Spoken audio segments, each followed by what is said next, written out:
ఏమిటో ఈ సంవత్సరం శ్రీరామనవమికి టెంకాయ కొడితే టెంకాయ కుళ్ళిపోయింది. దీనికి అర్థమేంటో నాకైతే తెలీదు. మీకు ఎవరికన్నా తెలిస్తే నాకు కామెంట్ చేసి చెప్పండి. ఏంటో ఇలా టెంకాయ పగిలిన కాడి నుంచి ఏదో తెలియని ఒక ఆందోళన స్టార్ట్ అయిపోయింది మనసులో. కానీ దానికి పులి స్టాప్ పెట్టేయాలి, ఏం కాదులే అని.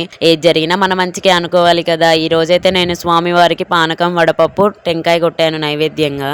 రామ రామ రామ నీలి మేఘ శ్యామ రామ రఘుకుల సోమ భద్రాచల శ్రీరామ మా మనసు విరబూసే ప్రతి సుమగానము నీకేలే కరుణించి కురిపించే నీ పతిగానము మాకేలే. ఇలా దేవుణ్ణి స్మరించుకుంటూ పూజ చేసుకుంటే ఎంత ప్రశాంతంగా ఉంది అంటే చెప్పలేను, హాయిని వర్ణించలేను. మార్నింగ్ 10 కల్లా పూజ అయిపోయింది. ముహూర్తం 11 to 1:30 ఉండే. కాకపోతే పిల్లలకి హాలిడేస్ కదా, నిద్ర లేస్తే నన్ను పూజ చేసుకొని ఇవ్వరని చెప్పేసి.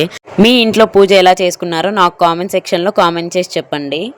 అందరికీ శ్రీరామ నవమి శుభాకాంక్షలు. అందరికీ శ్రీరామనవమి శుభాకాంక్షలు. హ్యాపీ శ్రీరామనవమి చెప్పు.